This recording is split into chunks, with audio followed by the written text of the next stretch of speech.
All right, everyone, thanks for joining us. This introductory press conference, we've got Rangers Executive Vice President and General Manager Chris Young and the newest Ranger, Nathan Eovaldi. So we'll start with an opening statement from Chris.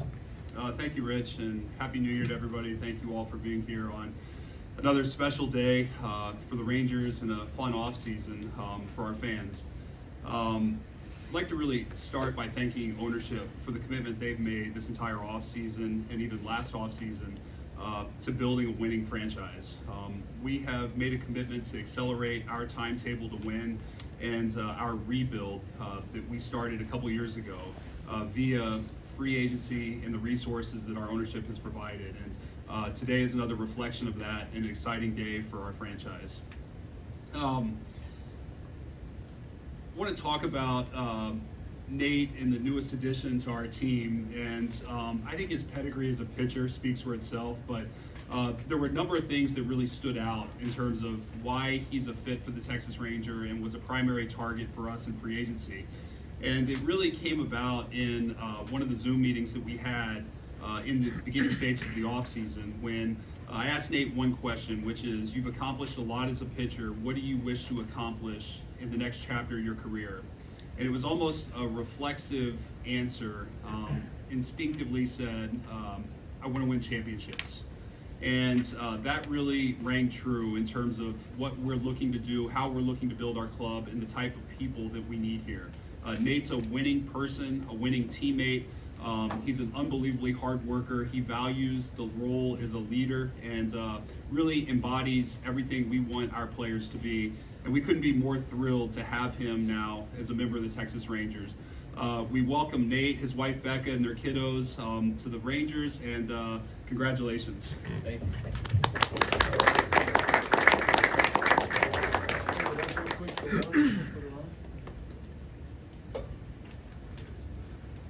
Straight in the back there. All right. Put it on.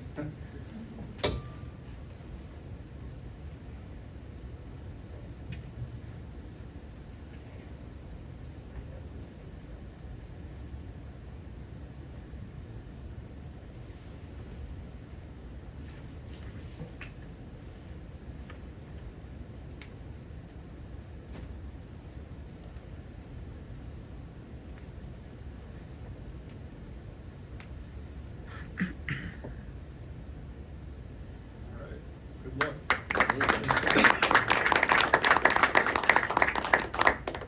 Okay, we'll take questions now. Please state your name and affiliation before you ask your question, and wait on the mic. First question. Nathan Evan Grant for the Dallas Morning News. Congratulations. Thank you. Can you, Chris addressed a lot of stuff in that statement, but I'm wondering if you can talk to the same ideas of why you wanted to be here. And one word that he mentioned was leader, and I'm curious what your definition of leader is. No, I mean, I think when it comes down to leader, I'm not the guy who's going to be giving the big speeches in the clubhouse, things like that, but I will be the guy who's going to be out there supporting my teammates, always being available for them. I love being out there watching bullpens, things like that, and then also too working on my craft. And I'm excited to be able to be here to work with all the young guys that are here. Maddox, the technology and everything that the Rangers have and provide. I think that's going to help us out tremendously. And then also too, just working with the guys and with the things that I've learned in the past. I've dealt with injuries. I've dealt with the ups and downs of a season, and also having the success of things. So I feel like I've been able to, go through everything. And I think one of the biggest abilities is just being able to slow the game down and help those young guys see that. And I'm not just be able to be here for them and my teammates. Nathan, Jeff Wilson with Rangers today. You want to win championships. What sold you that this is the place where you can do that? I think it's about the way the ownership's been going, building the organization. I think from the ground up, we have.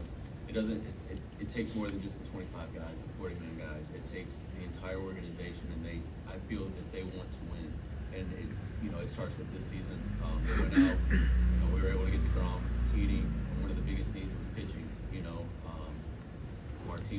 he had a outstanding season last year. We were able to add me to the rotation.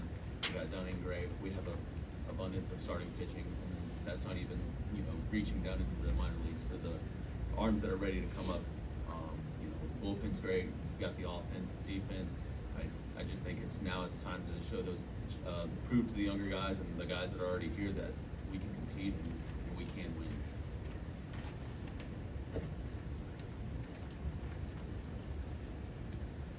Nathan, Jared Sandler, fan in Rangers Radio.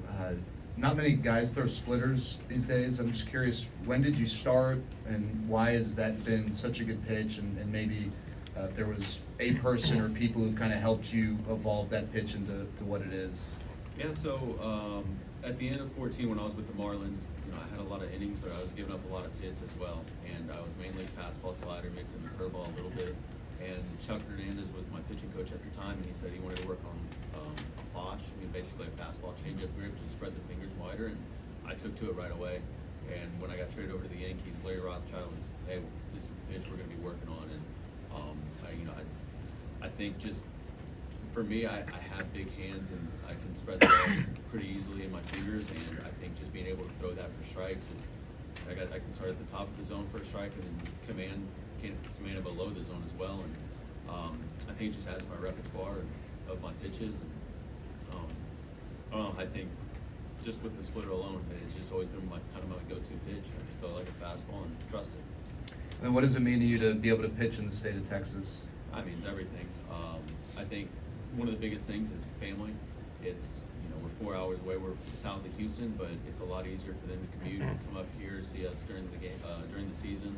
I know everybody always loved it when we'd go down there and play the Astros because it was an opportunity for them to come out and watch me play. And even if I wasn't playing, they would come out there to just watch the game and support us. So it's going to be a lot better. I think this year having them so close, and it's still, they still have to commit the drive and to come up here, but I think it's going to be a lot more fun for them as well. Hey Nathan, Leslie McCaslin, Valley Sports, welcome. You mentioned the ownership, but how did CY sell you on the future of the Rangers and what he sees for this club? I mean, I think it's just the vision that they have. Again, you saw what they were able to do last year, adding the guys that they needed, and then they went out and they addressed the issues that they had from last season. And I would say that they did everything that they could in adding to the starting rotation. And again, I view starting pitching as the key to winning a championship. I think everything falls off of that when the guys know that you have your guy on the mound who's going to go out there and go 7 innings. They have the confidence coming into the field every day. You're not trying to piece the team together. You have those guys out there taking the ball for you the entire season, and you can't just do it with the 5 guys. We have 7, 8, 9 guys, and again, that's where I'm not too familiar with everybody down in the minors, but everybody's got the guy ready to come up and help the team compete to win.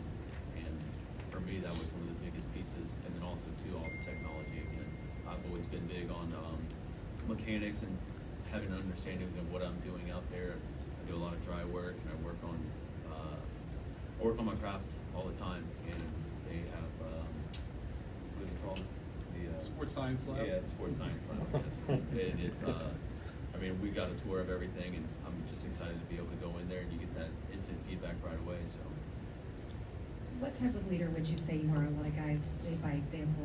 Some people are more vocal. What will you bring? I would say leading by example. I try to make sure I do everything right, and I try to. I don't try. I take a lot of pride when I come into the field.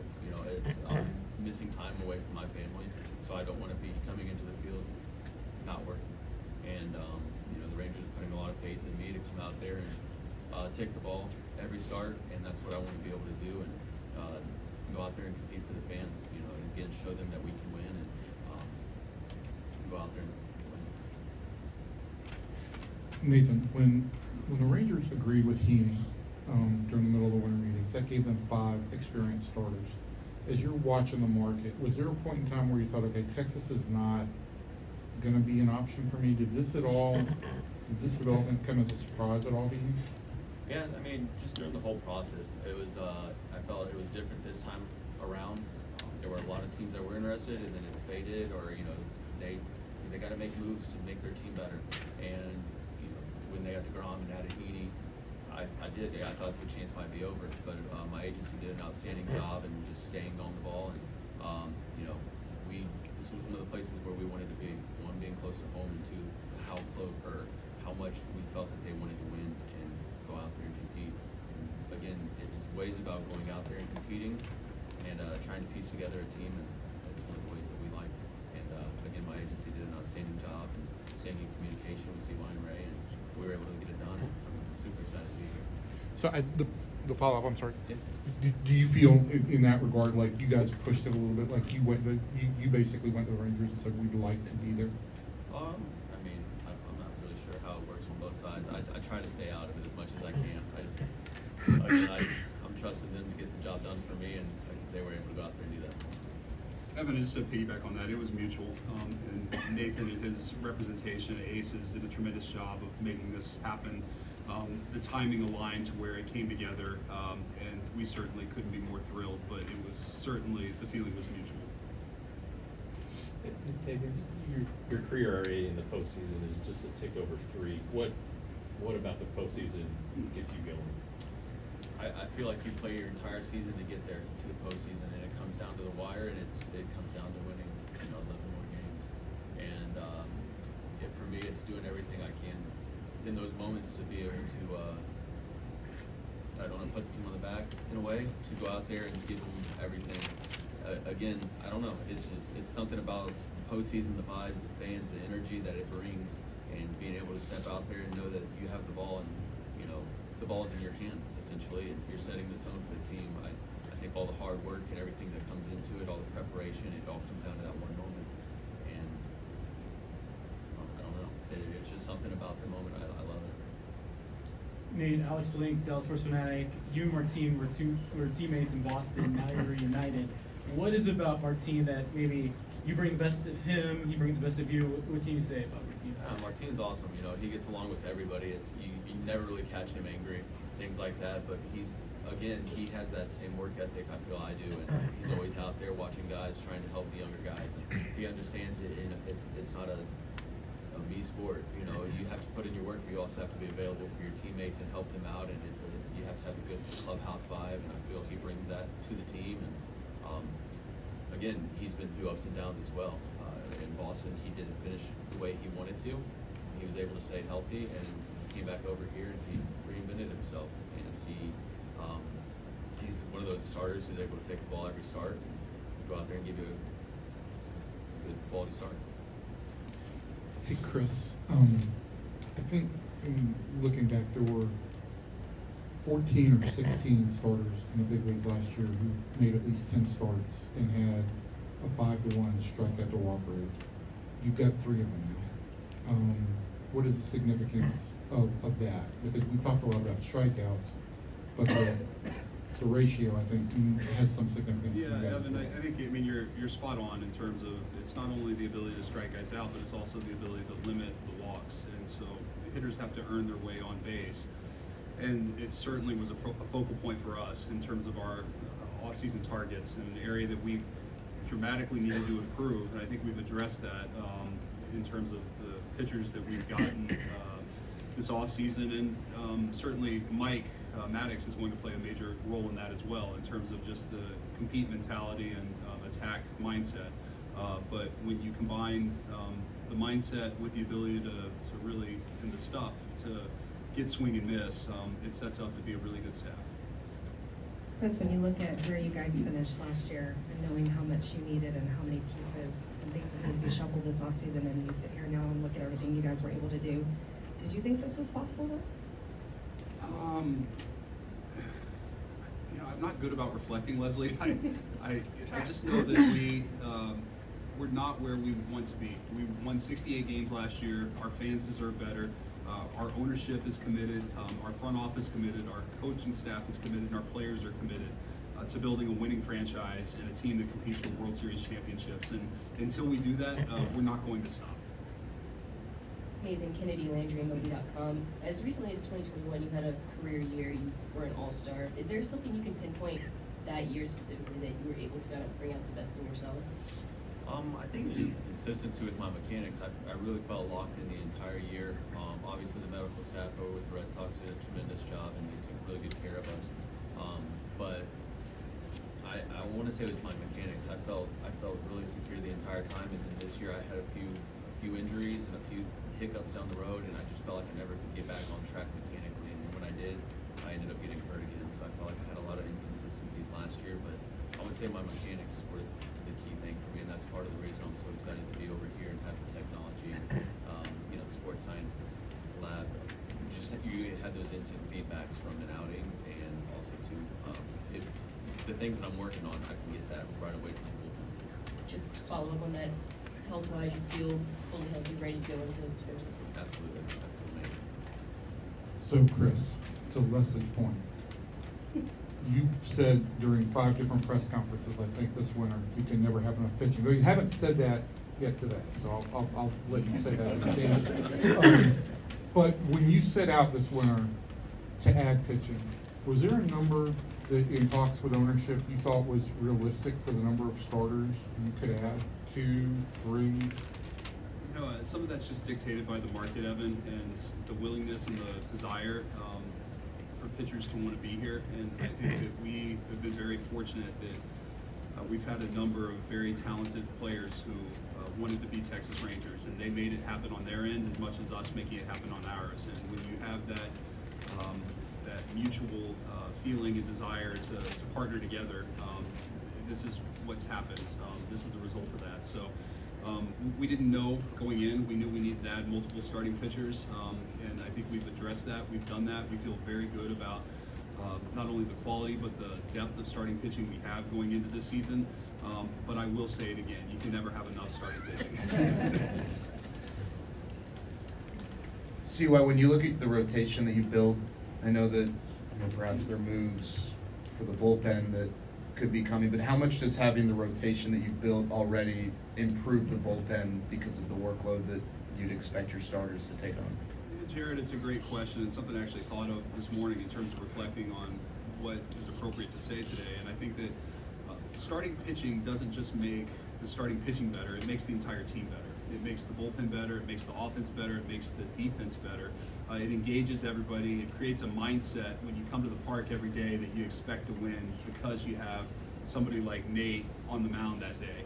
And in turn, our bullpen does benefit by having starters that compete, that go deep into games, that set a tone, a mindset. There's so much that goes into it, and Nate alluded to it, and I stand by it as well, that starting pitching is the key to winning, and I feel very good about the starting pitchers we have. Okay, we'll end it on that. Thank you, everyone, and we'll see you soon.